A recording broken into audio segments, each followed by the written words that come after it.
Imagine this for a second. You're standing in a crowded place. Could be a train station, a mall, an airport, people everywhere. Smiling, laughing, scrolling on their phones, holding hands, arguing quietly. Now imagine that, without warning, the lights go out. Total darkness. Panic starts spreading. And in that moment, before rules, before cameras, before consequences, what do you think humans would really do? Help each other or hurt each other? That question right there has haunted psychologists for decades. Because the uncomfortable truth is this: most of us have no idea who we would become when the mask comes off. We grow up being told a simple story. Some people are good. Some people are evil. Heroes on one side, villains on the other. It's clean, it's comforting, and it makes the world feel predictable. But psychology tells a very different story. A story that's messier, darker, and honestly a little scary. Because when scientists started digging deeper, they found something disturbing. Most humans are not truly good, and they're not truly evil either. We are something in between. Something unstable. Something that changes based on pressure, fear, and circumstance. Think about your own life. You've probably helped someone without expecting anything back. Maybe you held a door. Maybe you listened when someone needed to talk. But you've also probably ignored someone who needed help, or stayed silent when you knew something was wrong, or thought something you'd never say out loud. Does that make you good, bad, or just human? Before we go any further, let me say this real quick, and I promise it fits the story. If you're enjoying where this is going, or if you've ever questioned human nature yourself, take a second to like the video and subscribe. It really helps this kind of content reach people who are quietly thinking the same things you are. Alright, let's keep going. Psychologists learned early on that asking people what they would do is almost useless. We love to see ourselves as kind, fair, and moral. So instead, they started putting people into situations. Real situations. Controlled environments where choices had consequences. And what they discovered shook the foundation of how we see ourselves. In one famous experiment, ordinary people were asked to play the role of guards in a fake prison. No real criminals, no real authority. Just roles. Within days, these normal, everyday people started becoming cruel. They humiliated others. They enjoyed the power. And what's worse is that many of them didn't even realize they were changing. When asked later, they didn't say, "I became evil." They said, "I was just doing my job." That sentence should bother you. I was just doing my job. Because history is full of those words. Wars, genocides, atrocities. Rarely carried out by monsters who thought of themselves as evil. More often by regular people who felt justified, pressured, or afraid. But here's where it gets uncomfortable. The same psychology that can turn someone cruel can also turn someone heroic. In disasters, some people risk their lives for strangers. They don't plan it. They don't think it through. Woo-stacked. And later, when asked why, they usually say something simple like, "It felt like the right thing to do."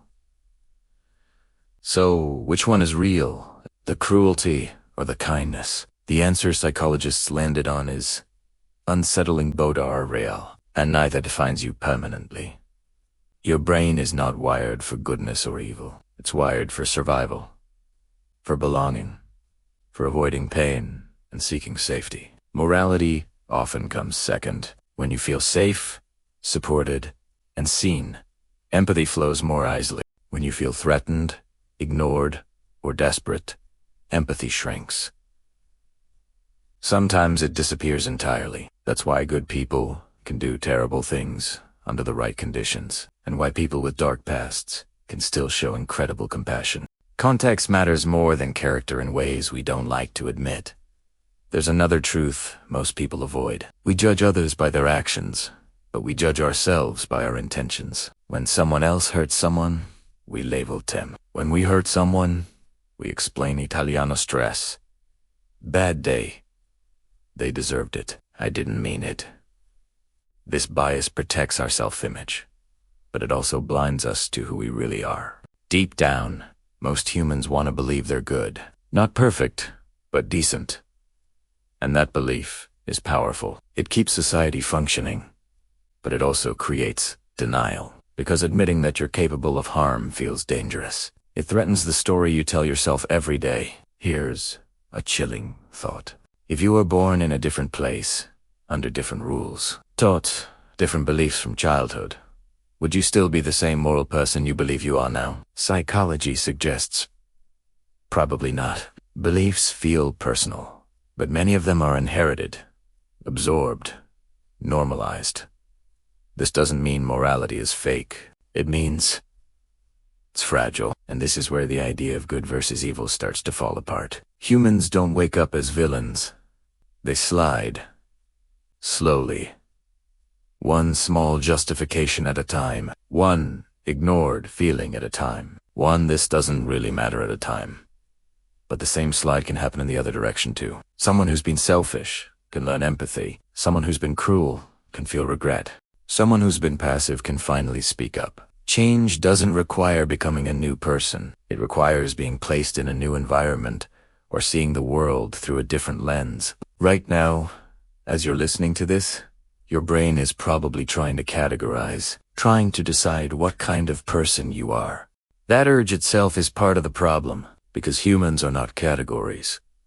We're patterns, and patterns can change. Here's the cliff that most people don't see coming. If humans are not truly good or evil, then the most dangerous people are not the ones we label as bad. The most dangerous people are the ones who believe, without question, that they are good.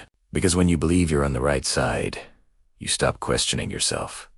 You stop noticing the harm. You stop listening. And that realization leads to an even more disturbing question, one that psychology still struggles to answer. If none of us are purely good or evil, then what actually keeps society from collapsing? That's where things get really interesting, and a little uncomfortable. The uncomfortable answer is this: society doesn't survive because people are good. It survives because most people are predictable. We follow rules not because we're moral saints, but because rules create structure, and structure makes life feel safe. Traffic laws, social norms, unspoken expectations, even small things like standing in line or lowering your voice in certain places. These habits don't come from goodness. They come from conditioning, from repetition, from reward and punishment. Psychologists call this the illusion of moral stability. When life is stable, people behave well. When life becomes unstable, morality becomes flexible. That's why kindness feels natural in calm times and feels like a luxury in desperate ones. And this is not a flaw unique to certain people. It's built into the human brain. Your brain evolved thousands of years ago, long before modern ethics, laws, or human rights. Back then, survival depended on loyalty to your group and suspicion of outsiders. Help those who belong. Protect resources. Eliminate threats. That ancient wiring still exists. It just wears nicer clothes now. This is why people can be loving parents and ruthless competitors, generous friends and cruel strangers, gentle in private and harsh online. Different environments activate different parts of the same brain. And the brain doesn't ask, is this good or evil? It asks, is this safe? Is this beneficial? Does this protect me or my group? Here's something most people don't like hearing. Empathy is not constant. It's selective. We feel it more strongly for people who look like us, think like us, and live like us. The further someone feels from our inner circle, the easier it becomes to ignore their pain. This doesn't make humans heartless. It makes them human, but it does explain a lot about the world. Think about how easily people argue online. Words that would never be said face-to-face get thrown around without hesitation. Why? Because distance reduces empathy. When consequences feel abstract, morality weakens. The brain shifts from compassion mode to defense mode. But here's where it gets even more unsettling. Most people don't notice this shift happening. They don't feel like they're becoming colder or harsher. In their mind, they're being reasonable, logical, honest. That's the scary part. Harm rarely feels like harm from the inside. Psychologists have a term for this: moral disengagement. It's the process of convincing yourself that your actions don't violate your values. You minimize the damage. You blame the victim. You spread responsibility. You say things like, everyone does it, or it's not that serious, or they would have done the same to me. Each sentence sounds small, but together, they form a shield that protects your self-image. This is how ordinary people participate in systems that hurt others while still seeing themselves as decent. They don't feel evil. They feel justified. Now flip the perspective. When someone does something kind, especially at a cost to themselves, we call them good. But psychology shows that even kindness is often people are more generous when they're in a good mood, when they've just been helped, when they feel watched, when kindness aligns with their identity. This doesn't make kindness fake. It makes it conditional. So where does that leave free will? Are we just puppets of circumstance? Not exactly. Here's the key difference. Most people miss. Humans may not be inherently good or evil, but we are capable of awareness, and awareness changes everything. When people are taught to recognize their own biases, their own emotional triggers, their own capacity for harm, they make different choices. Not perfect ones, but better ones, slower ones, more thoughtful ones. Awareness creates a pause between impulse and action, and in that pause, morality has a chance to exist. This is why self-righteousness is more dangerous than selfishness. A selfish person knows they're acting in self-interest. A self-righteous person believes they're acting for a higher cause. History shows us again and again that the worst harm is done by people who are convinced they are right. If you think about it, the most terrifying question isn't are humans good or evil? It's under what conditions do humans stop questioning themselves? Because once questioning stops, anything becomes possible. Here's a subtle but powerful truth. Most humans don't want to be good. They want to feel good. And those are not the same thing. Feeling good comes from comfort, approval, and belonging. Being good often requires discomfort, disagreement, and sacrifice. When the two conflict, feeling good usually wins. That's why speaking up is hard. That's why going against the crowd feels almost painful. Social rejection activates the same brain regions as physical pain. So when morality demands isolation, many people unconsciously choose silence instead. But silence has consequences. Every system that causes harm relies less on cruelty and more on compliance. On people who look away, on people who say, "This isn't my problem," on people who assume someone else will handle it. Evil doesn't need many villains. It just needs enough people to stay comfortable. And yet, here's the twist. The same psychology that explains harm also explains hope. People can change fast when the environment changes, when new norms are set, when courage becomes visible, when kindness is modeled instead of demanded. Humans are incredibly responsive to examples. One person stepping forward makes it easier for the next. Morality spreads socially, just like apathy does. This means you are not powerless, but you're also not as morally solid as you might like to believe. And accepting that isn't weakness. It's responsibility. Right now, you might be feeling a little unsettled. That's normal. These ideas shake the comfortable story we tell ourselves. But discomfort is often the first sign of growth. Because if humans are not fixed as good or evil, then the most important question becomes personal. Not what kind of people are they, but who do I become under pressure? And that question leads us to something even deeper. Something psychology uncovered that explains why some people grow more compassionate with hardship, while others grow colder. It comes down to one hidden factor most people never examine. And once you see it, you'll never look at human behavior the same way again. That hidden factor is meaning. Not happiness, not intelligence. Meaning, when people can make sense of their suffering, they become more compassionate. When they can't, they harden. Psychology's seen this pattern over and over again. Two people can go through the same pain. One becomes kinder, the other becomes bitter. The difference is not strength. It's interpretation. Humans are meaning-making machines. We don't just experience events. We explain them to ourselves. We build stories about why things happen and what they say about the world.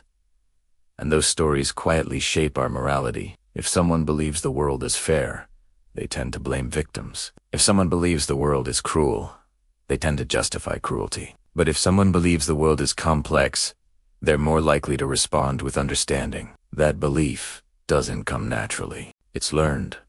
often painfully. This is why trauma doesn't automatically create empathy. In fact, unprocessed trauma often reduces it. Pain narrows attention. It turns the world into a threat map. When survival feels uncertain, kindness feels risky. The brain prioritizes self-protection over connection. But when pain is acknowledged, reflected on, and integrated into someone's identity in a healthy way, it can expand empathy. I know what suffering feels like becomes I don't want others to suffer like that. The same experience, two completely different moral outcomes. This matters because most people assume moral growth comes from being taught what's right and wrong. Psychology suggests it comes more from being taught how to reflect, how to sit with discomfort without turning it into blame, how to feel fear without turning it into aggression. Here's something rarely talked about. Humans don't fear evil. They fear being seen as evil. That fear drives a lot of behavior. We defend ourselves not just physically, but morally. When our self-image is threatened, we react fast. We deny. We attack. We rationalize. Protecting the idea of being a good person can matter more than actually being one. This is why arguments escalate so quickly. The moment someone feels morally judged, the conversation stops being about truth and starts being about identity. And once identity is on the line, logic loses. Understanding this doesn't excuse harm, but it explains resistance. It shows why telling people they're wrong often backfires. Change rarely happens through shame. It happens through safety, through the sense that your worth is not erased by your mistakes. Now think about how this applies on a larger scale. Groups, nations, movements. Collective identity works the same way as individual identity, just louder. When a group believes it is morally superior, it becomes blind to its own harm. When a group feels humiliated or threatened, it becomes more extreme, not because its members are evil, but because their shared identity feels under attack. This is why labeling entire groups as good or bad never works. It strengthens the very behavior it tries to stop. Psychology shows that people double down when they feel misunderstood. The brain interprets it as danger, so it actually reduces harm. It's not preaching. It's not punishment alone. It's not pretending everyone is the same. It's accountability combined with dignity, clear boundaries without dehumanization, consequences without cruelty. That balance is hard, and that's why it's rare. Here's a personal truth. Most people don't like admitting. You are capable of cruelty, but you are also capable of incredible care. Which side shows up depends less on who you are and more on what story you're reliving inside. Ask yourself this quietly. When you feel threatened, do you become defensive or curious? When you feel powerless, do you seek control or connection? Those patterns reveal more about your moral direction than any label ever could. There's another uncomfortable insight psychology uncovered. People don't drift toward evil. They drift toward certainty. Certainty feels safe. Ambiguity feels dangerous. But morality lives in ambiguity, in asking hard questions, in resisting simple answers. The moment you think you fully understand people, you stop seeing them clearly. The moment you think you fully understand yourself, you stop growing. This is why the idea of good people and bad people is so appealing. It simplifies a chaotic world. It gives us villains to blame and heroes to admire. But it also keeps us shallow. It keeps us from looking inward. Real moral maturity starts when you accept this paradox. You are not as good as you hope, and not as bad as you fear, and neither is anyone else. That realization can feel heavy, but it's also freeing. Because if morality is not fixed, then growth is always possible. Not guaranteed, but possible. And this brings us to the final, quiet question psychology leaves us with. If humans are not born good or evil, and if environment, meaning, and awareness shape our actions, then what is our real responsibility? It's not to prove we're good. It's to stay aware of our blind spots, aware of our fears, aware of how easily we justify ourselves. Awareness doesn't make you perfect, but it makes you honest. And honesty is the starting point of real ethics. In the last part of this story, we're going to bring everything together. We'll look at what this means for everyday life, relationships, power, and the choices you make when no one is watching. And we'll confront one final truth that most people sense, but rarely say out loud. Because once you truly understand it, you can't unknow it, and it changes the way you see humanity forever. By the time people reach this point in the story, something usually shifts inside them.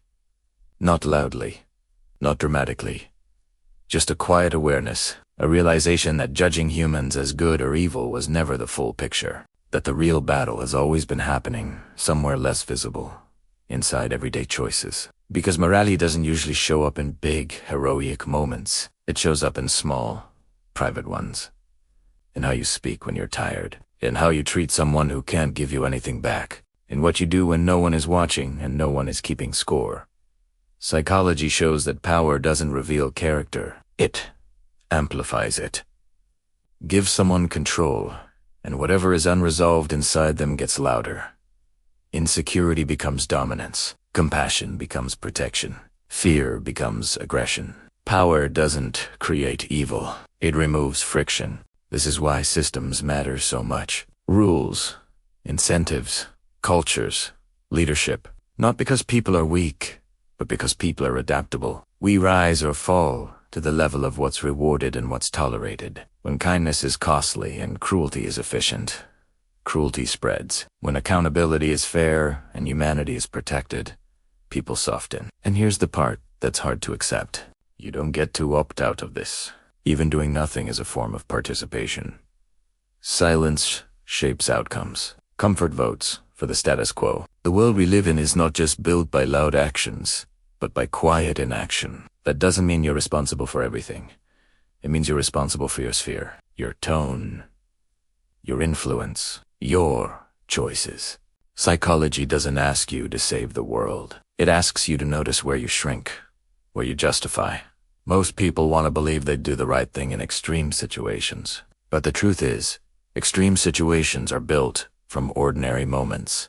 Habits become instincts. Patterns become reflexes. Who you are under pressure is trained long before the pressure arrives. So maybe the most honest definition of morality isn't goodness. Maybe it's vigilance, the willingness to keep checking yourself, to stay uncomfortable enough to grow, to admit, I might be wrong, even when being right feels safer. This is why humility is one of the strongest moral traits, not because it's soft, but because it keeps the mind open. It prevents certainty from turning into cruelty. It allows learning instead of defending. And if you're listening to this and thinking, this feels heavy, that's okay. Real understanding usually does. But it's also empowering, because once you accept that humans are not fixed as good or evil, you stop waiting for perfect people to fix things. You start working with real ones, including yourself. Before this ends, I want to invite you into the conversation. Not because engagement helps the algorithm to get dose, but because this topic deserves voices. If this made you reflect, if you disagreed, or if it changed the way you see human behavior even a little, leave a comment. Share this with someone who likes deep conversations about human nature. These discussions matter more than we think. And here's the final thought to sit with. The line between good and evil doesn't run between people. It runs through every human heart, every single day. And the direction it moves isn't decided by who we are, but by what we practice. Not once, repeatedly. That's the psychology truth most people never tell you.